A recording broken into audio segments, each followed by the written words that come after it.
ഹരേ കൃഷ്ണ. സർവം ശ്രീ രാധാകൃഷ്ണാർപ്പണമസ്തു. എല്ലാ ഭക്തജനങ്ങൾക്കും സാദര പ്രണാമം. നമുക്കൊന്ന് ഗുരുവായൂർ പോയാലോ? ഇനി ഗുരുവായൂർ പോവാട്ടോ. നമ്മുടെ ഉണ്ണിക്കണ്ണൻ്റെ അടുത്ത് ഉണ്ണിക്കണ്ണനെ ഒന്ന് കാണാൻ പോവാം. അപ്പോൾ ഗുരുവായൂർ ചെല്ലുമ്പോൾ ആദ്യം എന്താ ചെയ്യുക? കുളത്തിലൊക്കെ ഇറങ്ങി കൈയും കാലും മുഖമൊക്കെ കഴുകി ഭഗവാനെ കാണാം. ക്യൂവിൽ നിൽക്കുമല്ലേ? ക്യൂവിലൊക്കെ നിന്ന് നമ്മളങ്ങനെ ഭഗവാനെ കാണാൻ അവിടേക്ക് പോവാണ്. ഭഗവാനെ കാണാനായി. നമ്മുടെ മനസ്സങ്ങനെ തുള്ളിക്കളിക്കാണ് കേട്ടോ. ഉണ്ണിക്കണ്ണനെ കാണാലോ. ഇന്ന് ഏത് രൂപത്തിലാവും ഭഗവാനെ കാണുക? അങ്ങനെ നമ്മുടെ മനസ്സിലിങ്ങനെ ഉണ്ണിക്കണ്ണൻ്റെ പല ഭാവങ്ങളിങ്ങനെ മിന്നി മറിയല്ലേ. നമ്മളങ്ങനെ പ്രാർത്ഥനയോടെ നിൽക്കുകയാണ്. നാമജപമൊക്കെ നന്നായി വരുന്നുണ്ട്.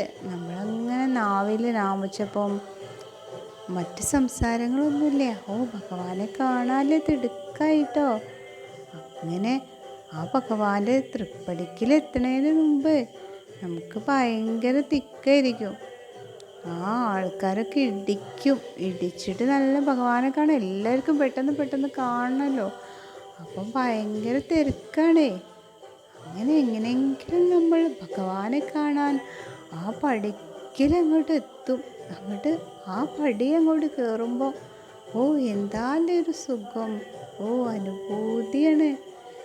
അതുവരെ നമ്മൾ ഇടിയും ദിക്കൊക്കെ ആയി കഴിഞ്ഞാലും അവിടെ എത്തുമ്പോൾ നമ്മളത് ആകെ അങ്ങോട്ട് കുളിര് കോരാണ്. അപ്പം നമ്മുടെ മുന്നിൽ വലിയൊരു കണ്ണാടിയൊക്കെ കാണാം അല്ലേ? ഭഗവാനെ കാണാൻ എത്തി നോക്കുമ്പോൾ ആദ്യം നമ്മളെന്താ കാണുന്നത്? വലിയൊരു കണ്ണാടി. അത് നമ്മളെയാണോ കാണുക? അല്ല, നമ്മുടെ ഹൃദയത്തിലിരിക്കുന്ന ഭഗവാൻ ആദ്യം നമ്മൾ കാണുമല്ലേ. എന്നിട്ടാണ് നമ്മൾ ഭഗവാനെ കാണുന്നത്. അവിടെ നമ്മൾ കാണുന്നത് നമ്മുടെ തന്നെ ഹൃദയത്തിലിരിക്കുന്ന ഭഗവാനെ. ഉണ്ണിക്കണ്ണനായിട്ട്, രാധാസമേതനായിട്ട്, അങ്ങനെ ഓരോ രൂപത്തിലല്ലേ. അങ്ങനെ നമ്മൾ തിക്കി എങ്ങനെയെങ്കിലും ശ്രീകോവിലിനടുത്തെത്തി. ഭഗവാനെ കാണാണ്. നന്നായിട്ട് ഭഗവാനെ കണ്ടു, തൊഴുതു. ഭഗവാനോടൊന്നും പറയാനില്ല, എല്ലാം ഭഗവാൻ അറിയാലോ. നന്നായിട്ട് മനസ്സ് നിറഞ്ഞ് ഭഗവാനെ കണ്ടു. അതിൽ വേറെ ഒരു പുണ്യം വേറെ ഇല്ലല്ലോ. അങ്ങനെ നമ്മൾ ഭഗവാനെയൊക്കെ കണ്ട് ഒന്ന് നമസ്കരിക്കാനൊക്കെ തോന്നും കേട്ടോ. എന്നാൽ അവിടെ അതിന് സാധിക്കില്ല. അത്രയ്ക്കും തിരക്കല്ലേ ഭഗവാനെ കാണാൻ. എത്ര ആളുകളാണ് വരുന്നേ, എവിടെ നിന്നൊക്കെ വരണു ഭഗവാനൊരു നോട്ടം കാണാൻ. നമ്മൾ ആഗ്രഹിക്കുന്ന രൂപത്തിൽ അങ്ങനെ ഭഗവാനെ കാണും. നമ്മളവിടെ നിന്ന് തൊഴുതു ഇപ്പുറത്തേക്ക് വന്നു. എന്നിട്ട് ഗണപതിൻ്റെ അടുത്ത് പോയി ഗണപതി സരസ്വതി തൊഴുതു. വലം വയ്ക്കുമ്പോൾ വീണ്ടും അവിടെ ചുവരിലൊക്കെ ഗണപതി ഉണ്ട്.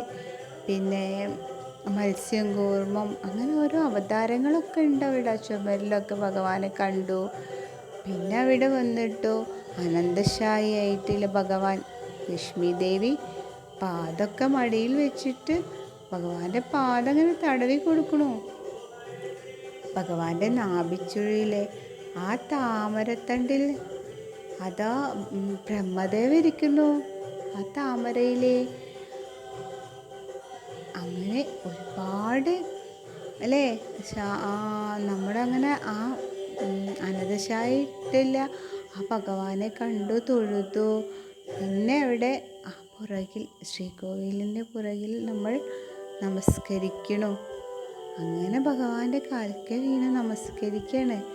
അവിടെ നമസ്കരിച്ചു, സന്തോഷപൂർവ്വം എണീറ്റു. ഭഗവാനെ കണ്ട് സന്തോഷവും. പിന്നെ അതാ ചുവരിൽ വീണ്ടും ഉണ്ണിക്കണ്ണൻ, കൃഷ്ണൻ, ഭഗവാൻ, പിന്നെ മുരുകൻ, പിന്നെ ആഞ്ജനേയ സ്വാമി, അങ്ങനെ രാധാ, കൃഷ്ണൻ, അങ്ങനെ എല്ലാവരും തൊഴുകയാണ്. അങ്ങനെ ചുറ്റി ചുറ്റി തൊഴുമ്പോൾ നമ്മളിവിടെ എത്തും. ആ കിണറിൻ്റെ അടുത്തെത്താണ്. മണിക്കിണറിൻ്റെ അടുത്തില്ല ആ ഗേറ്റ് തുറന്നാൽ നമുക്ക് അതിൻ്റെ ഉള്ളിൽ പോയിട്ട് എല്ലാവരും ഇങ്ങനെ ചുവരിലൊക്കെ നോക്കി തൊഴാറുണ്ടല്ലേ. അവിടെ എന്താ കാണുക? താമരക്കണ്ണന് കണ്ടില്ലേ? ഒരു താമരക്കണ്ണൻ, വെണ്ണക്കണ്ണൻ, കയ്യിൽ വെണ്ണയുടെ ഉരുളയൊക്കെ വെച്ചിട്ടേ കണ്ണൻ അങ്ങനെ ഇരിക്കണു. അവിടെ ഒന്ന് തൊഴുമ്പോൾ എന്താ മനസ്സിനൊരു കുളിർമ. അതെന്താ അറിയോ? അവിടെ ഭഗവാൻ സ്വയം പതിഞ്ഞതാണ്. ആ ചുവരിലെ ആ താമരക്കണ്ണൻ്റെ ഫോട്ടോ കണ്ടില്ലേ? താമരക്കണ്ണൻ അവിടെ സ്വയം പതിപ്പിച്ചിട്ട് അകത്ത് കിടന്നതാണ് നമ്മുടെ ഉണ്ണിക്കണ്ണൻ. ആ കഥ എന്താണെന്നറിയോ? ഭഗവാനെ ഉണ്ണിക്കണ്ണൻ്റെ കൂടെ കളിക്കുന്ന ഒരാളാണ് നമ്മുടെ വില്ലുമംഗലം സ്വാമിയാരല്ലേ. അദ്ദേഹത്തെ എല്ലാവർക്കും അറിയാം. ഭഗവാന്റെ കൂടെ എപ്പോഴും കളിക്കും. ഭഗവാൻ അദ്ദേഹത്തിന് മുന്നിൽ പല കുസൃതിയൊക്കെ കാട്ടി കളിക്കാറുണ്ട്. ഒരു ദിവസം അങ്ങനെ വില്ലുമംഗലം സ്വാമിയാർ കണ്ണൻ കൂടെ കളിക്കണേ. അത്താഴ പൂജയൊക്കെ കഴിഞ്ഞ് വിളക്കൊക്കെ കഴിഞ്ഞ് കൃഷ്ണനാട്ടൊക്കെ കഴിഞ്ഞപ്പോഴേ വില്ലുമംഗല സ്വാമിയാർ ചൊല്ലുന്ന ഓരോ ശ്ലോകത്തിനനുസരിച്ച് ഉണ്ണിക്കണ്ണൻ അങ്ങനെ അവിടെ ആടിക്കളിക്കണേ. ഓരോ ശ്ലോകം ചൊല്ലുന്നതിനനുസരിച്ച് അങ്ങനെ ഭഗവാൻ ആടുകയാണ്. ഉണ്ണിയായിട്ടാടുന്നു. മുട്ടിലെഴുന്ന കണ്ണനെ കുറിച്ച് ശ്ലോകം ചൊല്ലുമ്പോൾ വില്ലുമംഗല സ്വാമിയാർ അങ്ങനെ ചൊല്ലുകയാണ്. അപ്പോൾ അവിടെയൊക്കെ മുട്ടിലെഴുതി കളിക്കുന്നു. കുഞ്ഞു കുഞ്ഞു കല്ലുകൾ വാരി കളിക്കുന്നു. അപ്പം സ്വാമിയാർക്ക് സങ്കടവും. ആദ്യം ഇത്ര നിലൊന്നും നന്നാക്കിയാൽ അമ്പലമായിരുന്നല്ലോ. അപ്പോൾ ഇപ്പോഴങ്ങനെയല്ല. ഇപ്പോൾ നല്ല സ്ഥലമാണ്. അന്ന് ആ കല്ലിലൊക്കെ കണ്ണങ്ങനെ മുട്ടിലെഴിയുമ്പോൾ സ്വാമിയാർക്ക് സങ്കടമാവും. സ്വാമിയാർ വേഗം എന്താവും ശ്ലോകമൊക്കെ മാറ്റി ചൊല്ലും. അങ്ങനെ ഓടക്കുഴൽ വായിച്ച് നൃത്തം ചെയ്യുന്ന കണ്ണൻ്റെ ശ്ലോകം ചൊല്ലും. അപ്പോൾ നൃത്തം ചെയ്യും കണ്ണൻ. അങ്ങനെ നൃത്തം ചെയ്യണേ. അങ്ങനെ ഓരോരോ ശ്ലോകം ചൊല്ലുന്നതനുസരിച്ച് ഇങ്ങനെ കണ്ണൻ ഓരോ വേഷം കിട്ട് ആടുന്നു. അതിലങ്ങനെ മതിമറന്ന് ശ്ലോകം ചൊല്ലുകയാണ് നമ്മുടെ സ്വാമിയാർ. രണ്ടാളും ഒന്നും അറിയുന്നില്ല. അങ്ങനെ ആനന്ദത്തോടെ ആടിക്കളിക്കുന്നു കണ്ണൻ.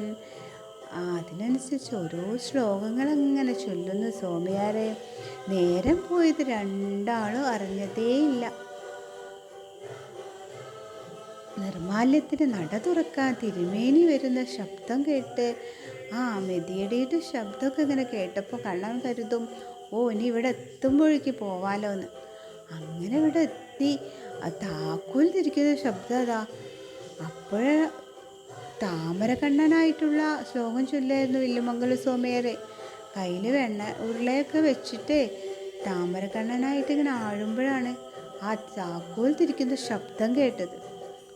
പെട്ടെന്ന് കണ്ണൻ ഒറ്റ ഓട്ടാണ്. ആ താമരക്കണ്ണനായിട്ട് തന്നെ ആ മണിക്കിണറിൻ്റെ ഭാഗത്ത് കൂടെ ഓടിയിട്ട് ആ ചുമരിലൂടെ ഒന്ന് പതിഞ്ഞ് അകത്തേക്ക് പ്രവേശിക്കുകയാണ്. അതെ, സ്വാമിയാരും പിന്നാലെ ഓടിയിട്ട് അവിടെ നിന്ന് നോക്കുമ്പോൾ എന്താ ചെയ്യണത്, കണ്ണൻ എന്താ ഇപ്പോൾ ചെയ്യണത് എന്നാലോചിച്ച് നിൽക്കുമ്പോൾ അതാ കണ്ണൻ സ്വയം പതിഞ്ഞ് ആ ചുമരിൻ്റെ ഉള്ളിലൂടെ അങ്ങോട്ട് അകത്തേക്ക് പ്രവേശിക്കുകയാണ്. തിരുമേനി നട തുറക്കുമ്പോഴേക്ക് അവിടെ എത്തണമല്ലോ. ആ ചുമരിലത് താമരക്കണ്ണൻ പതിഞ്ഞിരിക്കുന്നു. ഭഗവാനെ കൃഷ്ണ അങ്ങനെ പ്രാർത്ഥിച്ചു. വില്ലുമംഗല സ്വാമിയാർ അങ്ങനെ കണ്ണീർ പൊഴിക്കുക, ആനന്ദ കണ്ണീര്. സ്വാമിയാരെങ്ങനെ എന്താ ചെയ്യാൻ വിചാരിച്ച് നിൽക്കുകയാണ്. അപ്പോഴാണ് കണ്ണൻ ചുമരിൽ കൂടെ സ്വയം പതിഞ്ഞ് അകത്തേക്ക് ഇറങ്ങിയത്. അവിടെയാണ് നമ്മളിപ്പം കാണുന്ന ആ താമരക്കണ്ണൻ. ശരിക്കും ഭഗവാൻ അവിടെ ഉണ്ടേ. ഭഗവാൻ അതിലെങ്ങനെ സ്വയം പതിപ്പിച്ച് അകത്തേക്ക് പ്രവേശിച്ചതാണ്. പിന്നീട് സ്വാമിയാർ തന്നെ ഒരാളെ വരുത്തിച്ച് അവിടെ ആ ചിത്രം ഇങ്ങനെ അങ്ങോട്ട് ഒന്നും കൂടെ അങ്ങനെ തെളിമയിൽ അങ്ങോട്ട് വരപ്പിച്ചു. ഇപ്പോഴും നമ്മളതന്നെ കാണുന്നത്. അവിടെ ഇന്ന് നന്നാക്കി പ്രാർത്ഥിക്കൂ കണ്ണനെ. എല്ലാവരും അങ്ങനെ നോക്കി പ്രാർത്ഥിക്കണേ കാണാറില്ലേ? അതാണ് നമ്മുടെ താമരക്കണ്ണൻ്റെ കഥ. അവിടെ നിന്ന് അങ്ങനെ തൊഴുതിട്ട് നമ്മൾ പുറത്തേക്ക് കിടക്കുന്നു. അപ്പുറത്തേക്ക് പോയിട്ട് നമ്മൾ തീർത്ഥം വാങ്ങുന്നു, പ്രസാദം വാങ്ങുന്നു. അത് കഴിഞ്ഞിട്ട് നമ്മൾ ദേവിയെ തൊഴാൻ പോകുന്നു. ദേവിയെ തൊഴുമ്പോൾ അവിടെ ഉണ്ണിക്കണ്ണന്മാരും രാധാറാണീനും ഒക്കെ കാണുന്നല്ലേ. അവിടെയൊക്കെ തൊഴുത് നമ്മൾ ദേവിയെ തൊഴുന്നു. ദേവിയെ തൊഴുമ്പോൾ ആ ശ്രീകോവിലുണ്ടല്ലേ, ഒരു പ്ലാവ് നിൽക്കുന്നു. അതിലാണ് ആ ശ്രീകോവിലിൻ്റെ ഉള്ളിലൊരു പ്ലാവുണ്ട്. എല്ലാവരും ഒന്ന് നോക്കൂ കേട്ടോ. എന്നിട്ട് ദേവിയൊക്കെ ലോകമായാദേവി, 7ാമത്തെ പുത്രിയായ ലോകമായാദേവിയാണത്. അങ്ങനെ ചുറ്റി തൊഴുതു നമ്മൾ ആനന്ദത്തോടെ ഉണ്ണിക്കണ്ണനെ കണ്ടു. ആഴൂപം ചാർത്തണവൾക്ക് ചാർത്താം, തുലാഭാരം നടത്തണമെങ്കിൽ നടത്താം. അങ്ങനെ വീണ്ടും കൊടിമരച്ചുവട്ടിലെത്തി നന്നായി പ്രാർത്ഥിക്കുന്നു. അപ്പം നമ്മുടെ മനസ്സൊക്കെ ഇങ്ങനെ തിങ്ങി കിടക്കുകയാണ്. കണ്ണൻ നമ്മളെ ഏത് രൂപത്തിൽ ആഗ്രഹിക്കൂ ആ രൂപത്തിൽ നമുക്ക് കാണാം കേട്ടോ. നമ്മൾക്കൊക്കെ ഓരോ അനുഭവം തരും. ഗുരുവായൂരൊന്ന് പോയി നോക്കൂ. മനസ്സറിഞ്ഞ് പ്രാർത്ഥിച്ച് എത്ര ദിക്കാണെങ്കിലും നമുക്ക്, എത്ര തിരക്കിനിടയിലും നമ്മളതൊന്നും അറിയുന്നേ ഇല്ല. എത്ര സമയം പോയാലും ഒരിക്കലും നമുക്ക് അവിടുന്ന് പെട്ടെന്ന് പോരണമെന്ന് തോന്നൂല കേട്ടോ. അല്ലേ? ഭഗവാന്റെ കാരുണ്യം. നമ്മളങ്ങനെ കൊടിമരത്തിൻ്റെ ചുവട്ടിലെത്തി വീണ്ടും നമസ്കരിച്ച് ഒന്നും കൂടി പ്രദക്ഷിണം ചെയ്യുമ്പോൾ അയ്യപ്പനെ തൊഴുന്നു. അയ്യപ്പനെയൊക്കെ തൊഴുതു വീണ്ടും നമ്മൾ പ്രദക്ഷിണം വയ്ക്കുന്നു. പിന്നെ മഞ്ചാടിക്കുരുവൊക്കെ, ആ കുന്നിക്കുരുവൊക്കെ ഒന്ന് വാരി കളിച്ച് വീണ്ടും നമ്മൾ അവിടുന്ന് പോരാൻ തോന്നൂല അല്ലേ. വീണ്ടും പുറത്തൊക്കെ എത്തി നമുക്ക് പാൽപ്പായസമൊക്കെ വാങ്ങിച്ച് ഭഗവാന്റെ പ്രസാദമൊക്കെ കഴിച്ച് അങ്ങനെ പുറം ചുറ്റണം. അമ്പലത്തിൻ്റെ ആ പുറം ചുറ്റ് ഏറ്റവും നല്ലതാണ് കേട്ടോ. പിന്നെ അവിടെ മ്യൂസിയമൊക്കെ ഉണ്ട്. ഗണപതീൻ്റെ അമ്പലത്തിൽ നാളികേരം ഉടയ്ക്കുമ്പോൾ ആദ്യം തന്നെ നമ്മളവിടെ നാളികേരമൊക്കെ ഉടച്ചിട്ടാണ് തൊഴാൻ വരിക കണ്ണനെ. അങ്ങനെ അവിടെയൊക്കെ തൊഴുത് നമ്മൾ അങ്ങനെ തൊഴുതിട്ട് ആ മ്യൂസിയത്തിലൊക്കെ കയറാം. മ്യൂസിയത്തിലൊക്കെ ഒരുപാട് കാണാനുണ്ട്. അവിടെ ഉണ്ട് കൊമ്പുള്ള തേങ്ങ ഉണ്ട്, അങ്ങനെ പൂന്താനത്തിൻ്റെ മുട്ടുങ്കക്കുറ്റിയുണ്ട്. അങ്ങനെ ഓരോരോ കാര്യങ്ങളുണ്ട്. നമ്മൾക്ക് അറിയേണ്ട ഒരുപാട് കാര്യങ്ങൾ അവിടെ ഉണ്ട്. ഭഗവാനെ കാണാം. അങ്ങനെ ഒത്തിരി കാര്യങ്ങൾ. ഗുരുവായൂർ പോയാൽ നമുക്ക് അങ്ങനെ അങ്ങോട്ട് പറഞ്ഞാൽ തീരില്ല കേട്ടോ. പിന്നെ കേശവൻ്റെ അവിടെ പോകാം. അവിടെ നിന്നാണ് നമ്മൾ മരപ്രഭു അല്ലേ, അവിടെ നമ്മൾ തൊഴാം. അവിടെ നിന്ന് നമുക്കിങ്ങനെ വല്ലാത്തൊരു ഫീലുണ്ട് കേട്ടോ. അവിടെ നിന്ന് പോയാലേ മനസ്സിലാവൂ. അങ്ങനെ ഒത്തിരി കാര്യങ്ങളുണ്ട് ഗുരുവായൂർ. നമ്മൾ മമ്മിയൂർ പോകുമ്പോൾ മമ്മിയൂർ പോയി തൊഴാം. അവിടെ നിന്ന് പോകാൻ പറ്റാത്തവർ എന്ത് ചെയ്യണ്ടേ, ദേവീനെ തൊഴുമ്പോൾ അവിടെ നിന്ന് നമ്മളൊന്ന് ഭഗവാനെ വിചാരിച്ചിട്ട് അവിടെ നിന്ന് മനസ്സിൽ മമ്മിയൂരപ്പനെ ചിന്തിച്ച് അവിടെ നിന്ന് ചുറ്റി നിന്നിടത്ത് നിന്ന് കറങ്ങിയിട്ട് തൊഴുക. അങ്ങനെ മമ്മിയൂരും പോയ ഫലവും. അങ്ങനെ ഗുരുവായൂരിൽ ഒരുപാട് അനുഭവമൊക്കെ ഉണ്ട്. ഓരോ ഭക്തർക്കും എത്രയോ അനുഭവങ്ങളുണ്ടല്ലേ. വീണ്ടും നമുക്ക് ഗുരുവായൂർ അങ്ങനെ പോവാൻ തോന്നുക. അവിടെ നിന്ന് ഇങ്ങോട്ട് വരാനേ തോന്നണില്ല. ഹരേ കൃഷ്ണ. സർവം ശ്രീ രാധാകൃഷ്ണാർപ്പണമസ്തു. നിങ്ങൾക്കിപ്പം അവിടെ ഒന്ന് പോയാലോ തോന്നുന്നില്ലേ? ആ ഉണ്ണിക്കണ്ണൻ്റെ കുസൃതിയൊക്കെ ഒന്ന് പോയിട്ട് കാണാൻ. ഹരേ കൃഷ്ണ. സർവം ശ്രീ രാധാകൃഷ്ണാർപ്പണമസ്തു.